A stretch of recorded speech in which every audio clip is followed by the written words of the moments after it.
এই আল্লাহকে বাদ দিয়ে যে মিন দুনিল্লাহ, এই আয়াতকে তারা ফিট করে দিয়েছে আল্লাহর ওলিদের শানে, ইসলামের নাম দিয়ে।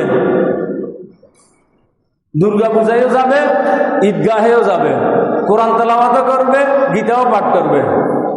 এগুলির নাম হচ্ছে ইসলাম। রসুলের সুপারিশে আমরা জান্নাত পাবো, এটা যদি আমরা বিশ্বাস করি, আমাদের উপরে শিরিকের ফতোয়া দেয়, নাউজুবিল্লাহ।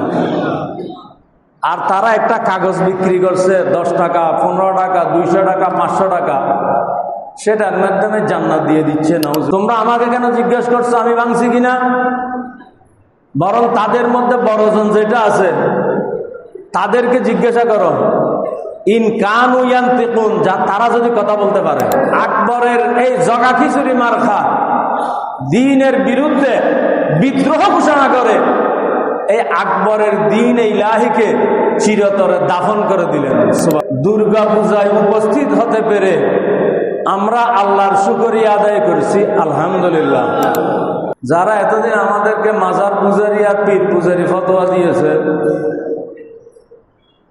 তারা এখন রীতিমতো পূজা মণ্ডপে গিয়ে গিয়ে একেবারে সরাসরি মূর্তি পূজায় অংশগ্রহণ করেছে। আমরা যারা আউলিয়া ইকরামের সাথে সম্পর্ক রাখি, আল্লাহর ওলিদেরকে মহব্বত করি,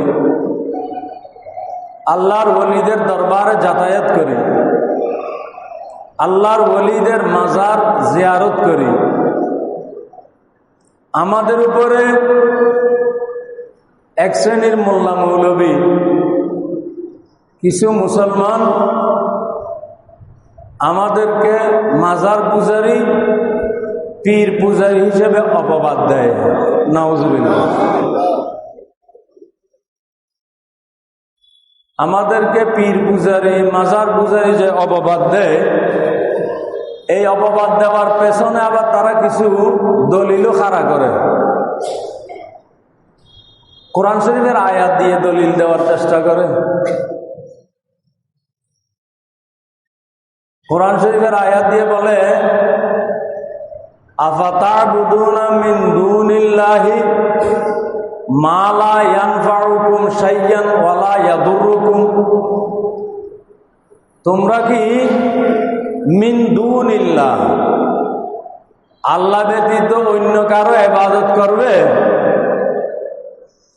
মা লা ইয়ানফাউকুম শাইয়ান ওয়া লা ইয়াদুররুকুম, যারা তোমাদের কোনো উপকারও করতে পারে না, কোনো অপকারও করতে পারে না, তোমরা কি তাদের ইবাদত করবে? এই আয়াত দিয়ে আমাদের উপরে অপবাদ দেয় আমরা নাকি ওলি, গৌস, কুতুব, আল্লাহর ওলিদের ইবাদত করি, নাউজুবিল্লাহ।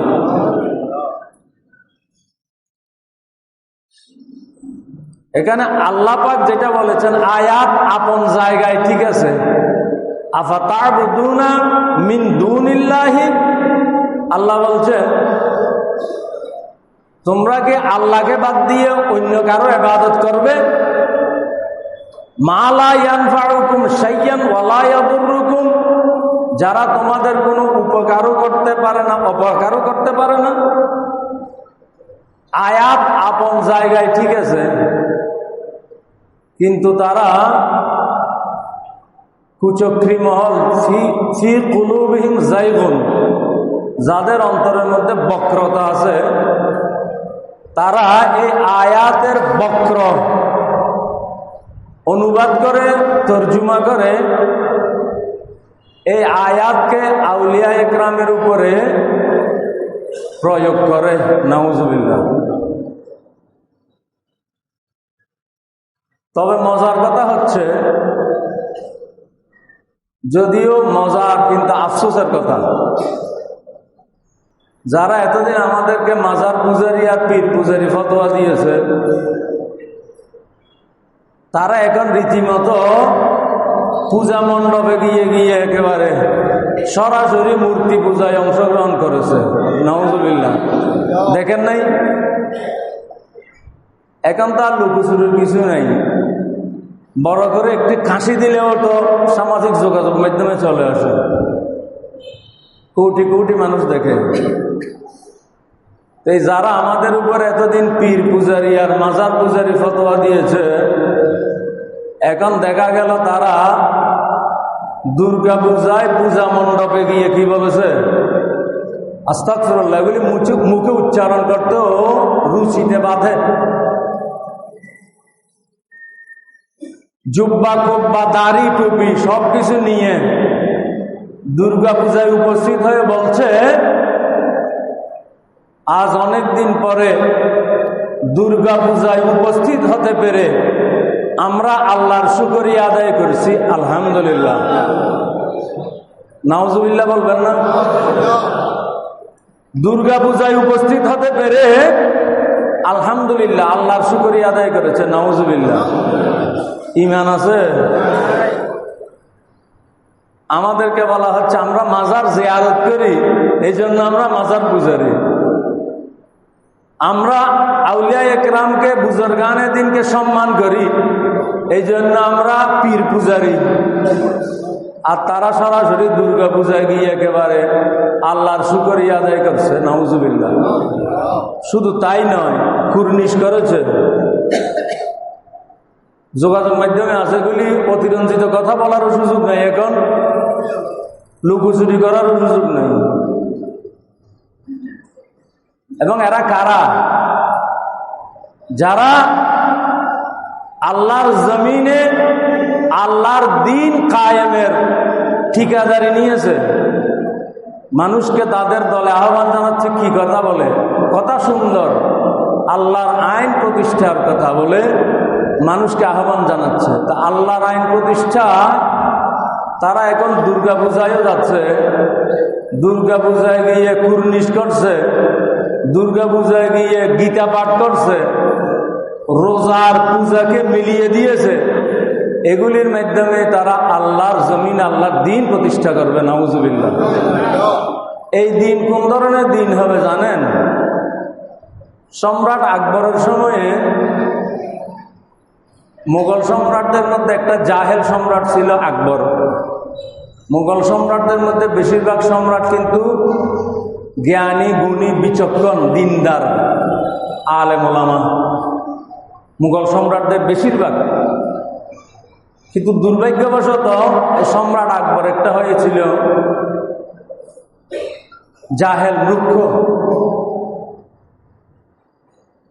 তো সে একটা দিন প্রতিষ্ঠা করেছিল, ওই দিনের নাম দিয়েছিল দ্বীন-এ ইলাহি। নামটা তো খুব সুন্দর না? দ্বীন-এ ইলাহি, কত সুন্দর নাম। দ্বীন-এ ইলাহির সহজ অর্থ করলে হয় কি, ইলাহের দিন, অর্থাৎ আল্লাহর দিন। খুব সুন্দর কথা, কিন্তু শুনতে যত সুন্দর, কাজটা কিন্তু তত কুৎসিত, নাউজুবিল্লাহ। এই দ্বীন-এ ইলাহির মধ্যে সে দ্বীন-এ ইলাহিটা প্রতিষ্ঠা করেছিল কেমন? ওখানে মুসলমান থাকবে, মুসলমান আলেম ওলামা থাকবে কিছু, হিন্দু পুরোহিত থাকবে, খ্রিস্টান পাদ্রী থাকবে, অন্য ধর্মের ভিক্ষু থাকবে, বৌদ্ধদের ভিক্ষু থাকবে, সবাই একত্রিত হয়ে একটা দিন প্রতিষ্ঠা করবে। সেই দিনের নাম দিয়েছে দ্বীন-এ ইলাহি, নাউজুবিল্লাহ। সবাই মিলিত একসাথে থাকবে, একসাথে ধর্ম পালন করবে, সবাই একসাথে পূজা মণ্ডপেও যাবে, গির্জায়ও যাবে, মসজিদেও যাবে, সব একটা জগা খিচুড়ি ধরনের দ্বীন-এ ইলাহি নাম দিয়ে একটা ধর্ম কায়েম করেছিল, নাউজুবিল্লাহ। আর রীতি জারি করেছিল সম্রাট আকবর, তৎকালীন সম্রাট আকবরকে কুর্নিশ করতে হবে, সিজদা করতে হবে, নাউজুবিল্লাহ। খুব কঠিন সময় ছিল মুসলমানরা, কারণ রাষ্ট্রশক্তি যেখানে শক্তি প্রয়োগ করে সেখানে সাধারণ মানুষ দিশেহারা হয়ে যায়। কারণ রাষ্ট্রযন্ত্র যখন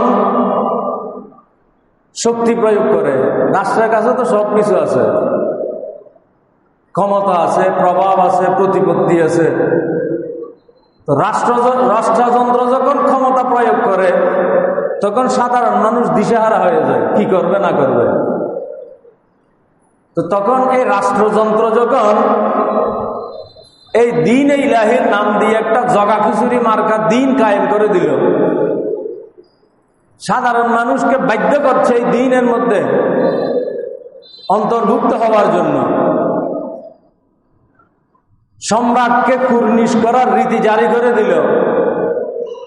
অনেক দিনদার আলেম ওলামা পীর মাশায়েখ তখন নিজেদের ঈমান হেফাজতের জন্য খানকা থেকে আর বের হচ্ছে না, আপন আপন খানকায় আপন আপন মুরিদ ভক্ত অনুরক্তদেরকে বোঝানোর চেষ্টা করছেন, দ্বীনের উপর থাকার চেষ্টা করছেন।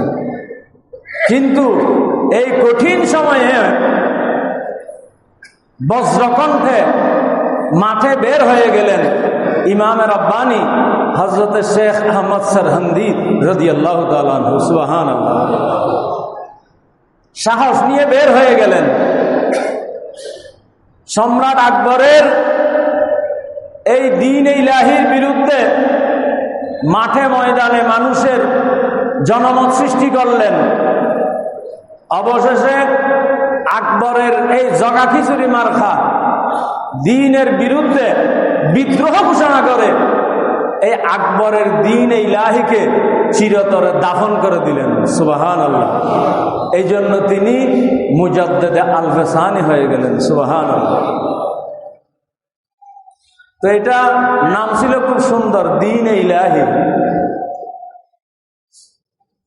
কিন্তু কাজ কারবার ছিল খুবই কুৎসিত, বিভৎস।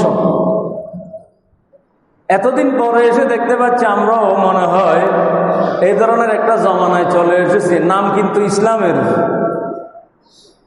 ইসলামের নাম দিয়ে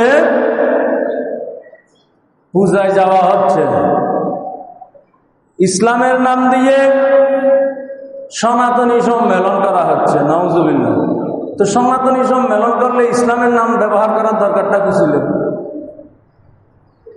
অমুক ইসলামী দলের ও মুসলিম শাখা,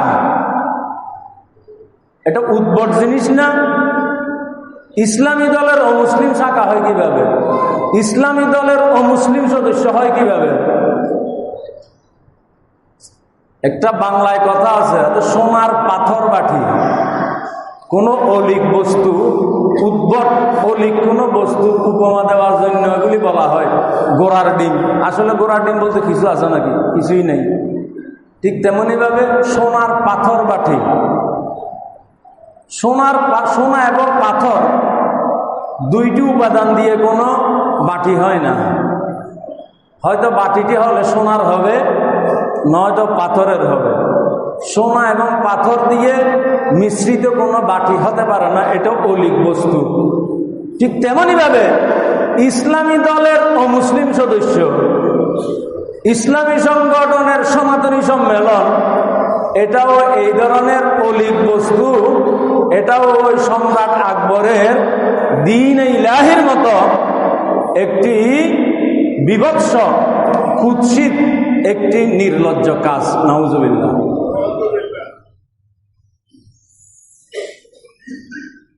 ঈমান কোন দিক দিয়ে মানুষের নিয়ে নেওয়া হচ্ছে বোঝাই যাচ্ছে না। সাধারণ মানুষ যাবে কোথায়?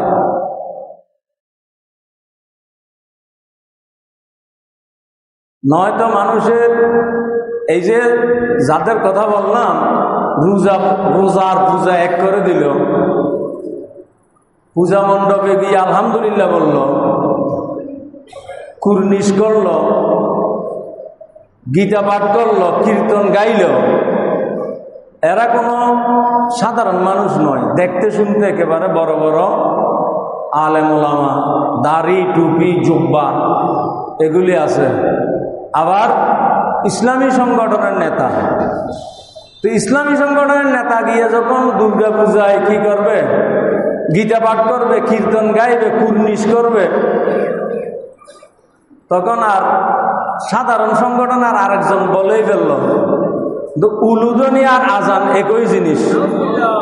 নাউজুবিল্লাহ। কোন সমাজে কোন পর্যায়ে চলে এসেছি আমরা? মানুষ দিনের বিনিময়ে, দুনিয়ার বিনিময়ে কিভাবে দিন বিক্রি করে দিচ্ছে। এই জন্য হাদিস শরীফে আছে, আল্লাহ রসুল বলেছেন, মানুষ ইয়াসবাহুর রাজুলু মুমিনান ওয়া ইয়ামসি কাফিরান, মানুষ সকালবেলা ইমানদার থাকবে, পরিপূর্ণ ইমানদার সকালে, বিকাল হতে হতে ওয়ামসি কাফেরান, বিকাল হতে হতে কাফের হয়ে গেছে, নাউজুবিল্লাহ। এরকম আর কি। নিশ্চয় ফজরের নামাজের পর ওই মানুষটি কোরআন তেলাওয়াত করে ঘর থেকে বের হয়েছে, ইমানদার ছিল। বিকালবেলা দুর্গা পূজায় গিয়ে গীতা পাঠ করেছে, ইমান খালি। এটাই আর কি, আল্লাহ রসুল এটাই বলেছে। এখন আবার নতুন করে তারা আবার জান্নাতের টিকিট বিক্রি শুরু করেছে, দেখেছেন তো। বিশেষত যুবক শ্রেণী যারা আছে তারা জানবে, আউলিয়া একরামের সুপারিশে যদি আমরা জান্নাত পাবো এটা আশা করি, রসুলের সুপারিশে আমরা জান্নাত পাবো এটা যদি আমরা বিশ্বাস করি, আমাদের উপরে শিরিকের ফতোয়া দেয়, নাউজুবিল্লাহ। আর তারা একটা কাগজ বিক্রি করছে 10 টাকা, 15 টাকা, 200 টাকা, 500 টাকা, সেটার মাধ্যমে জান্নাত দিয়ে দিচ্ছে, নাউজুবিল্লাহ। মানুষ কেমন মুনাফিক হতে পারে, সেগুলিকে জান্নাতের টিকিট বলা হচ্ছে। আস্তাগফিরুল্লাহ। আর আপনারা তো দেখেছেন, বলতে হচ্ছে বাধ্য হয়ে, না হলে ঈমান আকীদা সুরক্ষিত থাকা খুব কষ্টকর হয়ে যাবে, মানুষ বিভ্রান্ত হবে। কারণ এই যে কথা বললাম, দ্বীন ইলাহি, দ্বীন ইলাহি নামটা সুন্দর এবং এটার মধ্যে সর্বমতবাদ সব সঠিক। ইসলামও সত্য, সনাতন ধর্ম সত্য, বৌদ্ধ ধর্ম সত্য, অমুক ধর্ম সত্য, সব ধর্ম সত্য হিসাব করে দ্বীন ইলাহি প্রতিষ্ঠা করে মানুষকে ঈমান হারা করা হয়েছিল, নাউজুবিল্লাহ। তখন এখনও সেই প্রক্রিয়া শুরু হয়েছে ইসলামের নাম দিয়ে। দুর্গা পূজায়ও যাবে, ঈদগাহেও যাবে, কোরআন তেলাওয়াতও করবে, গীতাও পাঠ করবে, এগুলির নাম হচ্ছে ইসলাম। গত কিছুদিন আগে দেখলাম এই ইসলামী দলের একজন প্রার্থী আমাদের গৌসে মেজবান্ডারের দরবারে গিয়েছিলেন। তো গৌসে মেজবান্ডারের দরবারে গিয়ে জিয়ারত করেছে।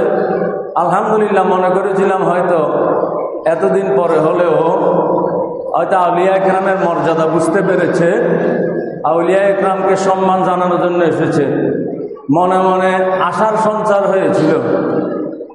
কিন্তু জিয়ারত করার পরে দেখলাম আসলে তাদের মুখে যা, অন্তরে যা, সেগুলি মুখ দিয়ে বের হয়ে যায়। গৌসে মেজবান্ডারের দরবারে গিয়েছিল জিয়ারত করার জন্য, এটা ছিল মূলত লোক দেখানো, কিছু ভোটের আশায়। কিন্তু সে যে কথাটি বলল, সে কথাটি সাধারণ মানুষ সহজভাবে বুঝতে পারবে না।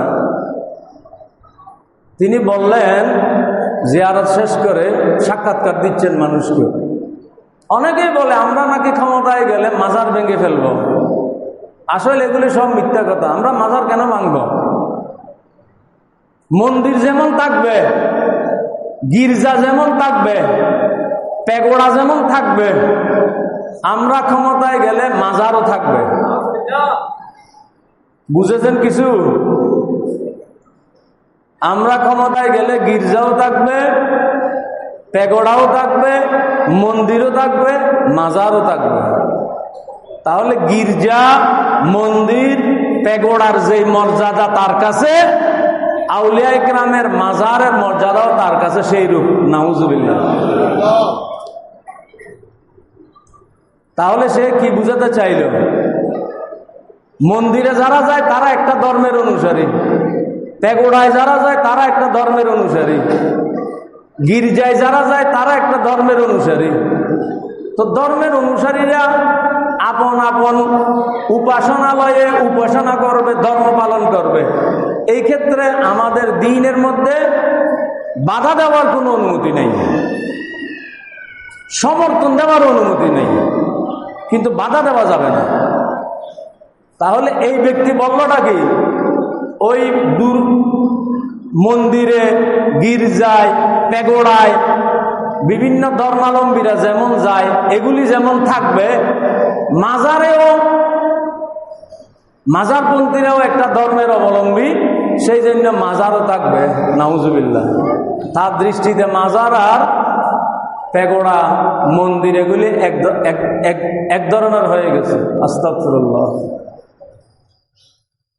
সতর্ক থাকতে হবে। দ্বীনের নাম দিয়ে হচ্ছে এগুলি। যারা দ্বীনের কথা বলে না, তাদের ব্যাপারে মানুষ বুঝতে পারে, কারণ তারা তো দ্বীনের কথা বলে না, ইসলামের কথা বলে না। যেমন আমাদের দেশের এক রাজনীতিবিদ বলে ফেলেছেন, আমরা শরিয়া আইন চালু করব না।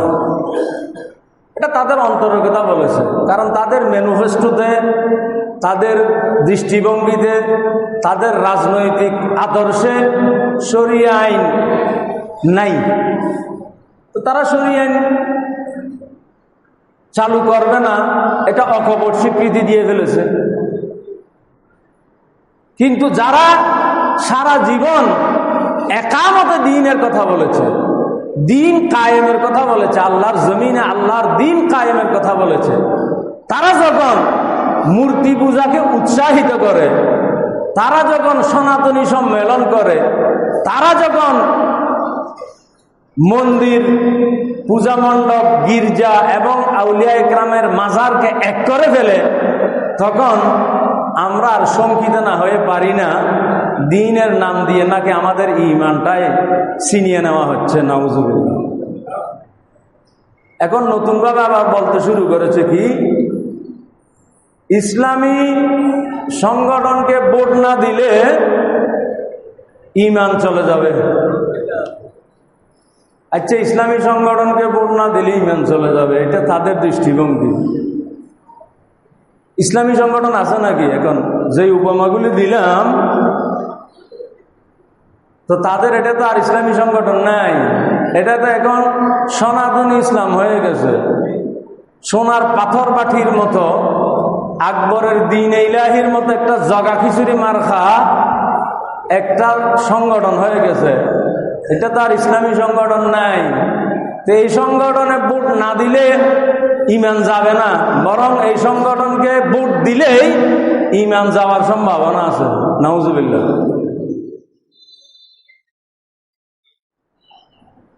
তো ইসলামী সংগঠনকে ভোট না দিলে যদি ঈমান চলে যায়, এই ফতোয়া এখন আসলো কেন? ইতিপূর্বে এই ফতোয়া ছিল কোথায়? যারা যুবক তারা হয়তো জানে না, যাদের বয়স মোটামুটি 40-40-এর উপরে, তাদের ভালোভাবে মনে আছে 2001 সালে যখন নির্বাচন হলো, তখন এই ইসলামী সংগঠন আরেকটা সাধারণ রাজনৈতিক সংগঠনের সাথে জোটবদ্ধ হয়েছিল। জোটবদ্ধ হয়ে ওই সাধারণ সংগঠনটিকে সমর্থন দিয়ে বাংলাদেশের বেশিরভাগ সংসদীয় আসনে ওই ইসলামী সংগঠন প্রার্থী দেয় নাই। প্রার্থী না দিয়ে তারা ওই সাধারণ সংগঠনের প্রার্থীকে ভোট দিয়েছে। তো এখন যে ইসলামী সংগঠন বাদ দিয়ে 2001 সালে অন্য সংগঠনকে তারাই ভোট দিয়েছিল, এখন তাদের ঈমান ছিল কিনা, নাকি এতদিন পরে এসে তওবা করেছে? বলুক, সেটা স্পষ্ট জাতির কাছে। আমরা তখন ভুল করেছিলাম, আমরা ঈমান হারা হয়ে গিয়েছিলাম। এই পর্যন্ত 2000 সাল থেকে এই পর্যন্ত আমাদের যে সকল নেতারা মারা গেছে সবাই ঈমান হারা হয়ে মরেছে, আমরা বেঁচে আছি, আমরা এখন তওবা করছি, সেটা স্পষ্ট বলে ফেলুক। তো যে আলোচনাটা শুরু করেছিলাম, মূলত প্রাসঙ্গিক আলোচনা চলে গেলাম আউলিয়া ইকরামের ব্যাপারে। আমরা যে আউলিয়া ইকরামকে সম্মান করি, এটাকে তারা বলে কি আমরা নাকি আউলিয়া ইকরামের ইবাদত করি। নাউজুবিল্লাহ। প্রথম কথা হচ্ছে এটা হচ্ছে একটা নাপাক, নির্লজ্জ, মিথ্যা অপবাদ। কোন ইমানদার মুসলমান আমরা কি কোন অলি, গৌস, কুতুবের ইবাদত করি নাকি? নাউজুবিল্লাহ।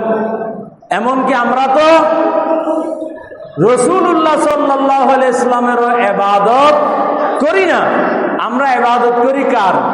একমাত্র আল্লাহর। সুবহানাল্লাহ। তাহলে আমরা যে অলি, গৌস, কুতুবের ইবাদত করি বলে এটা হচ্ছে একটা নির্লজ্জ অপবাদ আমাদের উপরে। আমরা ওলিদের ইবাদত করি না, আমরা আউলিয়া ইকরামকে সম্মান করি। আলহামদুলিল্লাহ। এখন কথা আসলো আয়াত যেটা বলে আমাদেরকে মাজার পূজারীর পীর পূজারী বলা হয়, আফাতা'বুদুনা মিন দুনিল্লাহি মা লা ইয়ানফাউকুম শাইয়ান ওয়া লা ইয়াদুররুকুম। তোমরা কি আল্লাহ ব্যতীত, আল্লাহ ছাড়া, আল্লাহকে বাদ দিয়ে অন্য কারো ইবাদত করবে কিনা,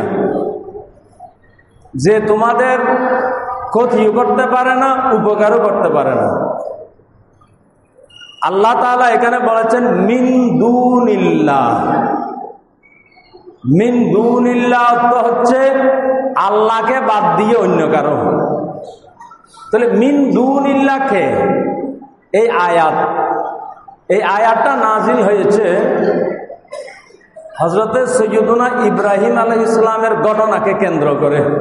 এই আয়াতে এটা হচ্ছে হযরত ইব্রাহিম আলাইহিস সালামের চাচা আজর এবং তার অনুসারী যারা আছে তারা মূর্তি পূজা করত। তাদের পূজা মণ্ডপের মধ্যে ছোট বড় বিভিন্ন সাইজের মূর্তি তৈরি করে তারা সেগুলির পূজা করত। তখন ইব্রাহিম আলাইহিস সালাম ওই তার সম্প্রদায়কে, তার চাচার অনুসারীদেরকে বলছে, আফাতা'বুদুনা মিন দুনিল্লাহি, তোমরা কি আল্লাহকে বাদ দিয়ে তাদের পূজা ইবাদত করবে? মা লা ইয়ানফাউকুম শাইয়ান ওয়া লা ইয়াদুররুকুম, যারা তোমাদের কোনো উপকারও করতে পারে না, অপকারও করতে পারে না। তাহলে এখানে ইব্রাহিম আলাইহিস সালাম মিন দুনিল্লাহ বলে কাকে সম্বোধন করেছেন? মূর্তিকে। তাহলে মিন দুনিল্লাহ যেটা, আল্লাহকে বাদ দিয়ে অন্য কেউ, কোরআন শরীফের বিন্যাস মোতাবেক বোঝা যায় মিন দুনিল্লাহ বলতে আল্লাহ ছাড়া আল্লাহর প্রিয় ওলিরা নয়, আল্লাহর প্রিয় বান্দারা নয়। মিন দুনিল্লাহর অর্থ হচ্ছে মূর্তি, প্রতিমাগুলি। আয়াতের পরবর্তী অংশে এটা আরো স্পষ্ট হবে। এই ঘটনা তো আপনারা অনেকবার শুনেছেন বিভিন্ন ওলামা ইকরামের মুখ থেকে। ইব্রাহিম আলাইহিস সালাম তাদেরকে তো বুঝাতে চেষ্টা করলো, তোমরা আল্লাহকে বাদ দিয়ে মূর্তিগুলোর কেন ইবাদত করো? তারা বুঝলো না। এক সময় এই সম্প্রদায় কোনো একটা মেলায় গিয়েছিল। ইব্রাহিম আলাইহিস সালাম সুযোগ পেয়ে ওই পূজা মণ্ডপে ঢুকে তাদের মূর্তিগুলি সব ভেঙে ফেলল। সব ভেঙে বড় মূর্তির কাঁধের মধ্যে কুঠারটা ঝুলিয়ে রাখলো। ওরা মেলা থেকে ফিরে এসে দেখলো তাদের খোদাগুলি সব হাত পা ভাঙা, উপুর হয়ে পড়ে আছে, ভাঙা সবগুলি। তো তারা সবাই ডেকে আনলো ইব্রাহিমকে। ইব্রাহিম, তুমি কি এই কাজ করেছো? ইব্রাহিম বলছে, আমাকে এখানে জিজ্ঞেস করছো? বাল ফাআলাহু কাবীরুহুম ফাসআলুহুম ইন কানু ইয়ানতিকুন। তোমরা আমাকে কেন জিজ্ঞেস করছো আমি ভাঙছি কিনা? বরং তাদের মধ্যে বড়জন যেটা আছে তাদেরকে জিজ্ঞাসা করো, ইন কানু ইয়ানতিকুন, যা তারা যদি কথা বলতে পারে। তারা যদি কথা বলতে পারে তাদের কাছ থেকে জিজ্ঞেস করো তাদেরকে কে ভেঙেছে। এটার মাধ্যমে ইব্রাহিম আলাইহিস সালাম তাদেরকে একটা শিক্ষা দিতে চাইলেন, তোমরা কেমন খোদার পূজা করো যে খোদা কথাও বলতে পারে না, যে খোদা তোমাদের কোনো উপকার অপকার কিছুই করতে পারে না, যে খোদাকে অপরে ভেঙে ফেলল, সেই খোদা নিজেকে রক্ষা করতে পারলো না। আবার তোমরা জিজ্ঞেস করলে সেই খোদা জবাবও দিতে পারবে না। তোমরা এই ধরনের কোন খোদার ইবাদত করো? ইব্রাহিম আলাইহিস ইসলাম এটা বুঝার জন্য বলছেন, ইন কানু ইয়ানতিকুন, তারা যদি কথা বলতে পারে তাদের কাছে জিজ্ঞেস করো। তখন ওই সম্প্রদায়ের লোকেরা বলেই ফেলল, এটা কোরআন শরীফের ঘটনা, লাকাদ আলিমতা, হে ইব্রাহিম তুমি তো ভালো করে জানো তারা কথা বলতে পারে না। অর্থাৎ যে মূর্তিগুলি আমি ভেঙে দিলাম, তুমি ভাঙা হয়েছে, এই মূর্তিগুলি কথা বলতে পারে না, এটা তো তুমি ভালো করেই জানো।